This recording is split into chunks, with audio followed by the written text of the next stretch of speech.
Pues tenemos a continuación a Julián Miguel Ortega, que es licenciado en Geografía e Historia por la Universidad de Zaragoza y es profesor asociado, ha sido profesor asociado en el Departamento de Historia de la Universidad de Zaragoza, compatibilizándolo con la actividad como facultativo de museos en el Gobierno de Aragón.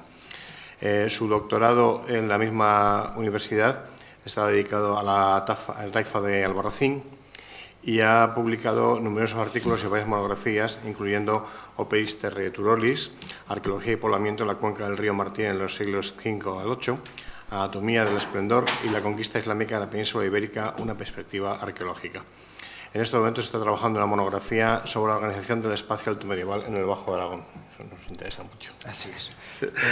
Cuando quieras. Gracias, Julio. Gracias a la organización por la amable invitación que me ha dispensado y especialmente a Juan Antonio por esa invitación y también por todo lo que ha construido estos años y que tan amablemente ha venido compartiendo con todos nosotros. El tema de mi intervención es de todo menos original, incluso la zona de estudio que he elegido tampoco es especialmente original.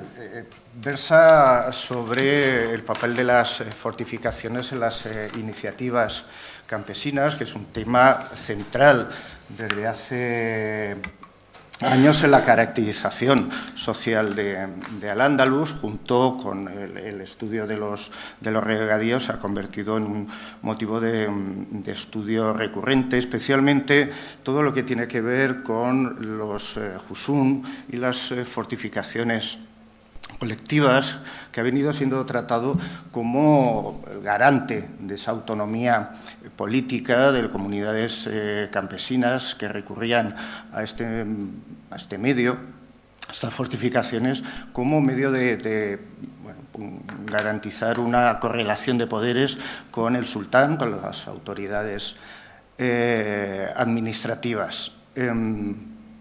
Mi perspectiva del tema es que parte de que reconoce absolutamente el legado guichardiano y el de Miquel Barceló, introduce, sin embargo, alguna variación en el tema, en la medida que esas iniciativas campesinas han venido siendo abordadas de una perspectiva que llamaré estructuralista, en la medida que tanto el legado de Guichard desde un planteamiento más funcionalista como el de Barceló más marxista convergían en una idea un poco paradójica de comunidades campesinas que eran omnipresentes, pero sin embargo tenían una historia un tanto inmóvil, una historia que se repetía a sí misma, una historia que introducía pocas variaciones y poca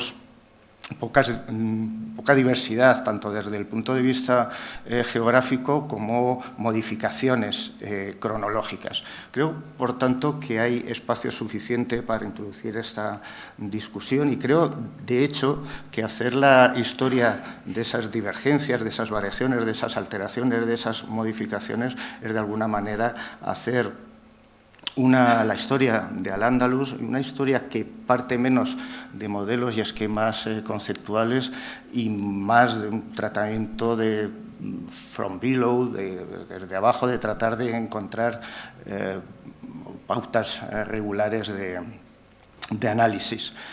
Sin embargo, me parece particularmente importante partir de la idea de los Husún. Aclaro ya que Husún es una palabra una palabra que aparece poco en las crónicas, en las descripciones geográficas de los autores árabes, pero lo hace con una coherencia que debe ser tenida en cuenta. Los Husún son lugares centrales, en la mayor parte de los casos cabezas de distritos administrativos. De hecho, la práctica jurídica tradicional de Al-Ándalus ubica cualquier propiedad en tal alquería perteneciente a tal distrito, tal Iclín, tal Yus, el léxico es variado, y dependiente de tal castillo, de tal Gisen.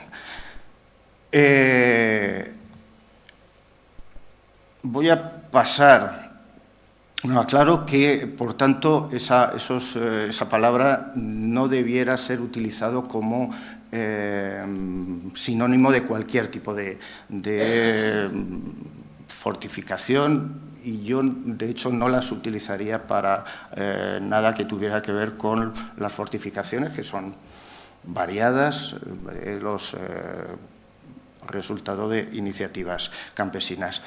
Aquí hay un trasfondo teórico y metodológico en el que no me voy a entretener en arar de la brevedad, pero que sí que quisiera tratar luego en la publicación, y que tiene, sobre todo porque tiene referentes que empiezan a alejarse ya de los que tradicionalmente se han venido barajando en la arqueología de Al-Ándalus.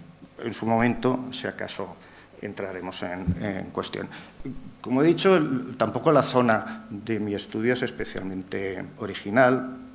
Amplía el foco de lo que ha venido siendo el trabajo de investigación de estos últimos años, que se ubica sobre todo en la zona, en el cuadrante noroeste del mapa que tienen en imagen, y que en esta ocasión me ha parecido interesante ampliarlo a todo el espacio que queda a caballo de los valles del Mijares y del Palancia, delimitado por el macizo de Peñagolosa al norte y la Sierra Calderona, o de la Calderona al sur, dejando ese espacio central de la Sierra de Espadán, que recomiendo para todos los amantes del senderismo. Tiene paisajes absolutamente espectaculares. Estamos hablando de una zona propia de la montaña mediterránea y circunmediterránea, paisajes que se mueven en torno a los 1.000, 1.500 metros, con un máximo de 1.800 metros, pero un espacio tremendamente a nivel orográfico muy compartimentado, que da lugar a la formación de hoyas y valles que permiten la formación de redes de regadío, pero siempre de tamaño bastante modesto. Y esto tiene implicaciones notables sobre el poblamiento, sobre la demografía y sobre la organización social de las comunidades que estaban instaladas y que trabajaban esos polígonos de regadío.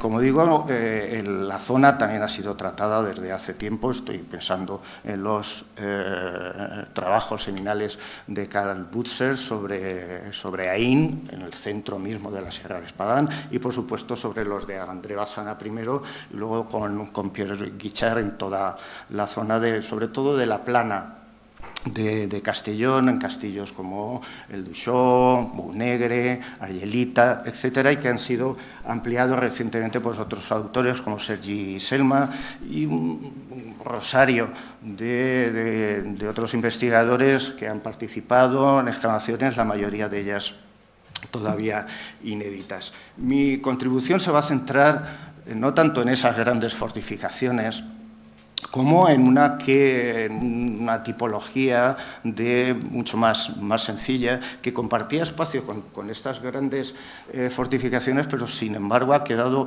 un tanto orillada por la investigación, precisamente, en mi opinión, porque no se avenía bien a esa idea de los grandes recintos fortificados. Ven ahí que están marcadas una serie de torres con dos colores, básicamente porque pertenecen a dos tipologías que también se correlacionan con técnicas constructivas y con cronologías diferentes. Voy a empezar por la más tardía de ellas, por las torres de planta cuadrada. Son edificios de pequeñas proporciones, muy sencillos arquitectónicamente hablando, 3, 4 alturas, un zócalo de mampostería y una elevación normalmente de mampostería encofrada en las zonas montañosas, pero que tienen ahí los ejemplos de Alfándiga. Vamos a volver a esta torre en un momento, a Llodar, Chodos, Pero en la plana, en las zonas más cercanas a Castellón y a la costa, esa fábrica se transforma normalmente en obras de tapial que incluyen a veces algún elemento añadido, pequeños recintos adosados y en algún caso, como el de la Torrasa en la Val d'Uixó, la presencia de ese aljibe. Se trata en casi todos, por no decir en todos los casos, de obras levantadas por comunidades locales, en su mayoría muy pequeñas, vinculadas también a regadíos de escasa extensión. Esta es la que comentaba antes de la alfándiga, que, como pueden observar en el mapa, asociado a ese regadío, a esa huerta de regadío de pequeña extensión. De hecho, si ampliamos, estas torres se pueden multiplicar en distancias relativamente pequeñas y cada una, este caso, pueden ver cómo la alfándiga se asocia a esta pequeña huerta, la de Donace a esta otra y la Val de Algimia a esta otra. En este caso he puesto un cuadrado y hay rombos porque estas se van a convertir posteriormente en fortines. A la torre se le van a añadir otros elementos. Esto es una cuestión que me produce especial interés y que vamos a ver en estos momentos. La responsabilidad local por parte de comunidades rurales de estas torres ya es conocida desde hace tiempo. Se suele sacar a colación este pasaje del Llibre d'Esfeis, donde en el caso de la rendición de Paterna, Bétera y Bufilla, de la que conservamos, ahora vamos a ver una foto prácticamente completa, la fortificación, es la comunidad, es la aljama la que está negociando vis a vis con el rey de Aragón la rendición sin que aparezca en ningún momento ningún tipo de alcaide, ninguna otra autoridad estatal. Esa es la Torre de Bufilla, situada, ahí lo tienen, en dos planos de dos estudios muy relevantes para lo que estamos discutiendo aquí. El primero es uno de André Bassana y Pierre Guichard sobre lo que en su momento se llamaron las torres de huerta, en una interpretación que barajaba la posibilidad de que estos torreones formaron una especie de red que convergía en la capital valenciana y que, por tanto, estaba tras ella pues, la autoridad estatal. Pablo Rodríguez Navarro ha hecho un estudio reciente donde descarta esa posibilidad a partir de un estudio de un corpus todavía mayor, que yo creo que todavía se podría incrementar bastante más y que, de hecho, si ampliamos todavía más el foco, cubre buena parte de la península. No son torres de la huerta valenciana, sino en realidad es una estrategia muy local y muy atomizada de construcción más que una red, son respuestas locales a el problema, sobre todo, del avance feudal y de las cabalgadas que se producían, que venían desde el otro lado de la frontera. Ninguna de estas fortificaciones tiene nada que hacer con una campaña de conquista territorial, absolutamente nada. Sí sirven para hacer frente a las cabalgadas, disuadir de que esas cabalgadas, cuyo principal elemento es la rapidez, se entretengan demasiado y poner a buen recaudo una cantidad relativamente modesta de ganado y de enseres, pero que en ningún momento puede hacer frente a lo que eran las grandes campañas de conquista territorial, no solamente las del rey, sino también de nobles que de forma muy agresiva estaban compitiendo con la autoridad aragonesa. Estoy pensando en los Azagra, desde luego, pero también en los Alagón, que desde Alcañiz eran capaces incluso de articular bases territoriales de ataque al otro lado de la frontera, un tema que estoy estudiando en este momento, y desarrollar unas campañas muy agresivas estoy pensando, por ejemplo, en Sancho de Aones, que en 1126 es capaz de instalarse al otro lado de la frontera y desde allí estar varios meses intentando hacer acopio de esclavos y ganado. Esta estrategia tan local de hacer responder a esas gracias tiene poco que ver con la que vamos a ir encontrando conforme nos movemos hacia el oeste, y que es mucho más concentrada y que, como hay un montón de ejemplos de ciudades, estoy pensando en Elvas, en Mértola, en Jerez de la Frontera, en Niebla, en Cáceres, en Badajoz, de un poblamiento mucho más concentrado y de unas soluciones que sí que tienen que ver mucho más con la participación del Estado, sobre todo del Estado del Califato almohade instalado en Sevilla, en la responsabilidad de la construcción de estas defensas urbanas. Lo que sí que tiene que quedar claro es que estas torres comparten espacio con otras posibles soluciones. La de las torres es la más sencilla, es una también de las más habituales, pero no es la única. Hay grandes husún, pero hay también pequeños fortines que, en realidad, algunos de ellos son torres a los que se le añade algún tipo de elemento adosado, haciendo que el acceso sea más complicado, se añade también algún otro aljibe, se refuerza algún mudo. Uno de los más sencillos es este de Espadilla, pero lo podemos ver también en el de Eslida, en Azuévar, donde ya se le dota de torres de refuerzo, donde hay una barbacana, donde hay soluciones de acceso que recuerdan ya las que se están utilizando en las ciudades y en algunos de los grandes husún en los que sí que hay presencia constante del Estado. Hay otra solución alternativa, que es la de los recintos de altura. Esos recintos colectivos, que son una de las soluciones, no la única.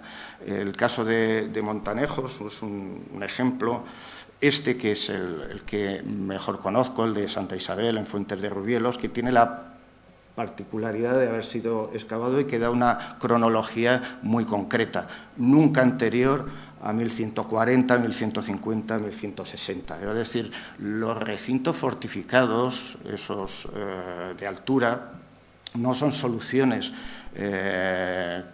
generalizadas desde el periodo de la conquista musulmana, sino en realidad, en lo que conocemos, con los datos que disponemos ahora, una solución relativamente tardía que de alguna manera complementaba la de los torreones, por un lado, y de la puntual presencia del Estado en los grandes husún, que en realidad podríamos traducir como burgos fortificados. Algunos de ellos hay que tener en cuenta que evolucionaron hasta adquirir papeles prácticamente urbanos, como va a pasar en Honda o como va a pasar en Segorbe. Una particularidad de estos fortines, de estas torres con añadidos, si queremos, es la presencia, primero, en algunos de ellos, de inscripciones que nos hablan de la construcción de esas obras. Hay 3 ejemplos de estas inscripciones y todos remiten a época almohade, o época mardanishí en el mejor de los casos, entre 1065 y 1205, y que claramente nos están hablando de la ampliación, de las reformas que están teniendo lugar para reforzar esa frontera. La presencia de escritura en contextos locales es ya un tema de reflexión y que permite sugerir de alguna manera la colaboración entre, no necesariamente el Estado, pero sí agentes no necesariamente locales. Esta es el Argelita, es donde están las otras 2 inscripciones, una de 1165 y otra de 1205. Esta colaboración de instituciones o de agentes no locales ha dejado un rastro relativamente, no para la época y la región que estamos tratando, pero sí para otras. Estamos hablando sobre todo de las fundaciones pías que dedican parte del dinero, de las rentas de determinadas fundaciones para comprar caballos, para comprar armamento o para fortificar algunos, tanto Jusún como en algún caso también algún tipo de torreón de construcción claramente local. Hay un testimonio referido al Valle del Ebro, de Aludría, el que tienen ahí abajo, el de arriba es un texto de un estudio de Alejandro García San Juan.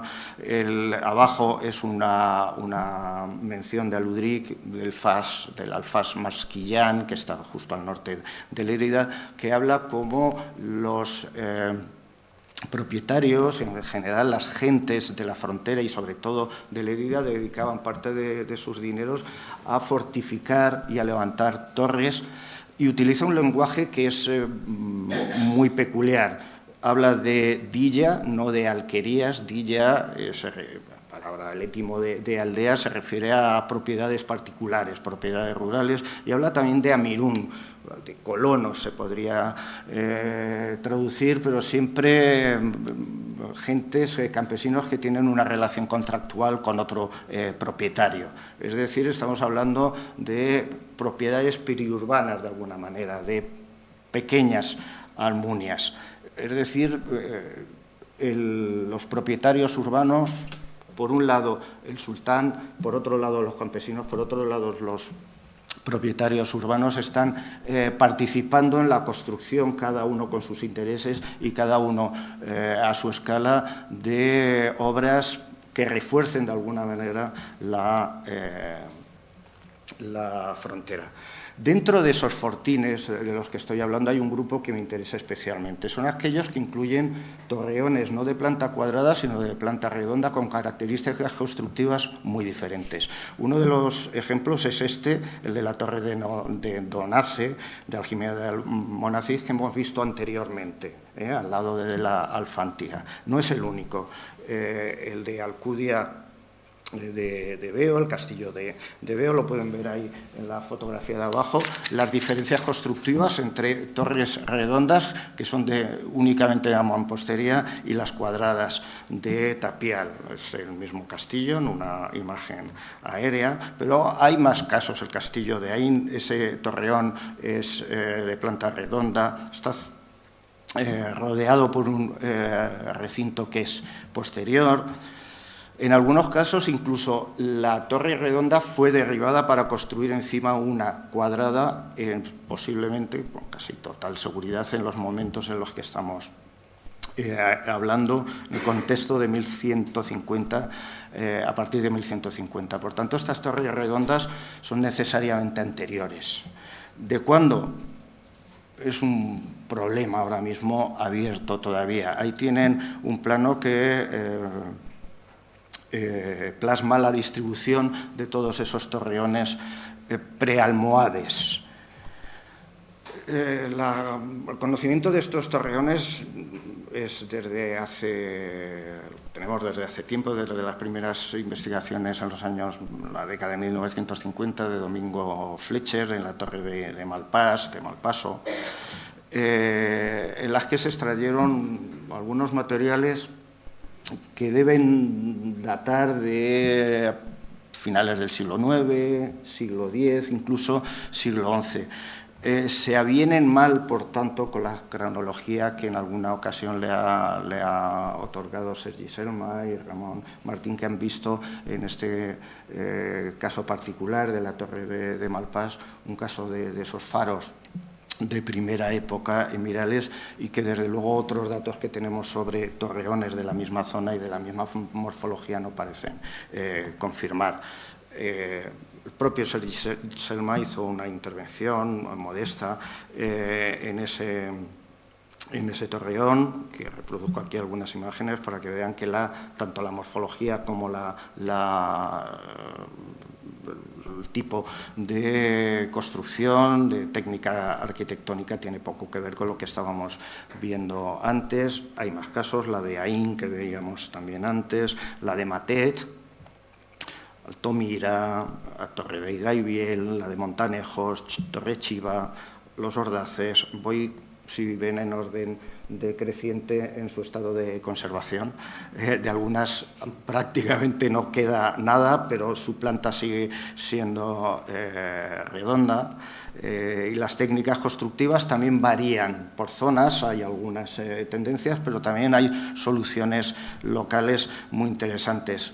Por cierto, a nivel de paralelos tiene que ver sobre todo con el grupo de las torres madrileñas, que también conoce Iñaki, con unas cronologías que podrían tener esos paralelos de siglo X, siglo XI.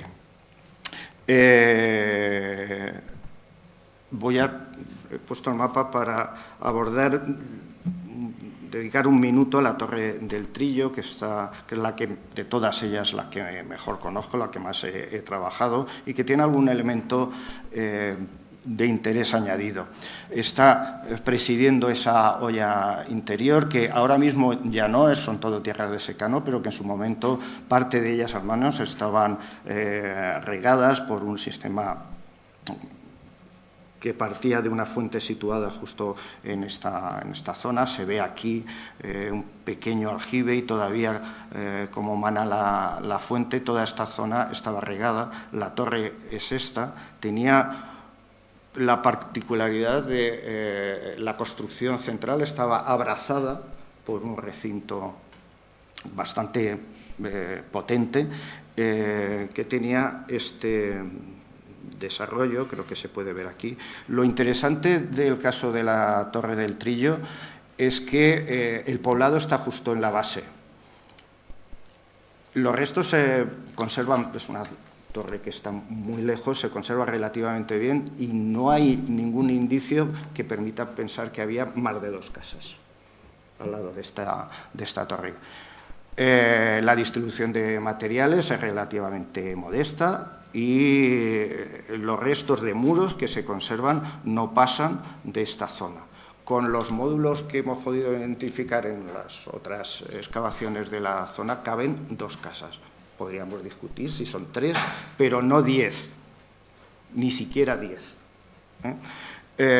Así que estamos hablando de comunidades locales muy locales, con unos niveles demográficos muy determinados. Y, sin embargo, la obra tiene unas proporciones relativamente importantes, aunque con técnicas constructivas a disposición de los campesinos. Ahí ven el detalle inédito, no conozco otro igual, por lo menos entre las que estamos tratando, de un recinto relativamente importante y que abrace, en lugar de insertarse, abrace a la construcción anterior. Las cerámicas que han podido ser recogidas durante la prospección son todas las habituales entre el siglo X, XI. Hay un pequeño fragmento vidriado que permite certificar por lo menos el uso de la alquería en algún momento del siglo XI. No estamos seguros si llega al siglo XII, pero nos estamos moviendo, en cualquier caso, en cronologías claramente anteriores a la fase de las torres cuadradas de época almohade. La ubicación de todas estas torres también se vincula a entornos claramente locales, aunque hay diferencias. Esta es la Torre del Malpàs, que veíamos antes, en Castelnovo.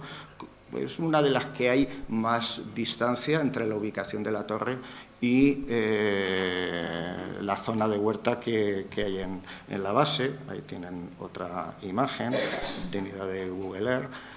La de Matet, menor distancia todavía. Ahí la ven también, en otra imagen. La de Torre del Río, todavía a menos distancia a las zonas de huerta. Ahí la pueden ver. y la de los Ordaces, que está en llano y prácticamente al lado de la huerta. Lo que tienen detrás es Jérica. Jérica es uno de esos husum que se va a desarrollar para adquirir proporciones o por lo menos funciones de lugar central y prácticamente urbanas. De hecho, a finales del siglo XI, Jérica, lo mismo que Segorbe, llega a tener algo parecido a una taifa. En algunas Hidari habla de la participación en la batalla de Cuarte, del Saib de Tortosa, del Saib de Valencia, pero también del Saib de Jérica y del Saib de Sugurb, de Segorbe. Es decir, son centros, estos de Jérica, que al menos tienen una población importante, adquieren funciones locales y tienen autoridades, básicamente propietarios urbanos, que están interesados en mantener ese poder y mantener sus propiedades asociadas a polígonos de regadío más complejos que los que estábamos viendo en las zonas más de huerta. Estamos hablando, en este caso de Segorbe, en uno de esos dos valles. Veíamos al norte el del Mijares y al sur el del Palancia, donde son valles más anchos que permiten la formación de polígonos irrigados bastante más amplios y complejos, normalmente no de fondo de valle, sino a partir de fuentes, en los que están participando tanto poblaciones que llevan esos característicos topónimos en Beni, como estos torreones, y que parecen compartir esa cronología. Y es una cronología que no parece ser de primera época, porque en muchos de estos casos se dan al final de ampliaciones de las zonas de regadío. No están en las zonas de los regadíos más viejos, sino en muchos casos al finales. Y hay que darle cierto margen cronológico, aunque no tengamos el detalle en este momento, pero sí que, como digo, en mi opinión, y eso es ahora mismo una impresión, estos torreones tienen su momento, tienen un amplio rango cronológico, pero el momento álgido tiene que ver con la expansión agraria que se produce en la zona en el siglo X y XI. Calibrar más esa cronología es complicado. Tengo que hacer una excepción con un par de torreones, como es el Alto de la Atalaya y el Alto del Reagudo, que en estos dos casos no son torres de alquería, no están vinculadas a, por lo menos la prospección no hemos conseguido dar con la alquería cercana, están situadas a una altura bastante importante, lo que explica la presencia de aerogeneradores que han destruido en parte las estructuras medievales, y no es el único caso, estoy seguro que conocen ejemplos de ello, y que de alguna manera propone un tipo de ubicación distinto. Lo que estábamos viendo hasta ahora, más o menos, era esto, pero el caso de Reagudo y del Alto de la Atalaya se parece más bien a esto. Es decir, en este caso sí que podríamos estar hablando de atalayas en sentido estricto. De hecho, si hacemos el análisis de las visibilidades, muy básico, lo que tenemos es que hay un gran grupo de de torres de planta redonda locales que no tienen ningún tipo de conexión visual, y sin embargo las que están más en llano y en el valle del Palancia, en torno a Jérica y Segorbe, sí que tienen no solamente intervisibilidades más densas, sino que además las comparten con estas dos atalayas de las que estábamos hablando y en las que convergen en estos dos puntos con las líneas amarillas, lo cual permitiría sugerir una estrategia distinta a la local, o al menos de proporciones y de escala distinta a las que estábamos barajando en el tema de las torres redondas asociadas a los huertos, en las zonas más de montaña. Y voy a ir concluyendo ya, estoy seguro que me lo agradecerán, con unas conclusiones importantes a pesar de la relativa modestia del registro que hemos utilizado, en la medida que un análisis denso, una descripción densa de los registros materiales permitiría, en mi opinión, reconstruir itinerarios que no necesariamente pasan por adjudicar esa historia casi inmóvil a las comunidades campesinas de repetirse obligadas a repetirse a sí misma en su confrontación con el Estado. El caso de la integración de esos torreones cuadrados de iniciativa local en un espacio fortificado, sí que necesariamente eso acabe construyendo redes complejas, controladas por el Estado, al menos tuvo que ser resultado de alguna negociación, si no, en algún caso, directamente de la colaboración entre comunidades locales, propietarios urbanos y, en algún caso, la autoridad del sultán en la metrópolis. Esa es una posibilidad, pero la otra es que en determinadas coyunturas los campesinos hubieran conseguido un éxito a la larga en su voluntad de mantener una autonomía. La autonomía, y es política de los campesinos, lo mismo que la autosuficiencia productiva, desde mi perspectiva, no son propiedades inherentes al sistema. Son logros, resultados de estrategias políticas y de luchas que se pueden ganar y se pueden perder. De alguna manera, historiar estas victorias y estas derrotas es hacer la historia del campesinado, no la historia del sistema tributario, que es personalmente lo que más me interesa. Muchas gracias. Muchas gracias.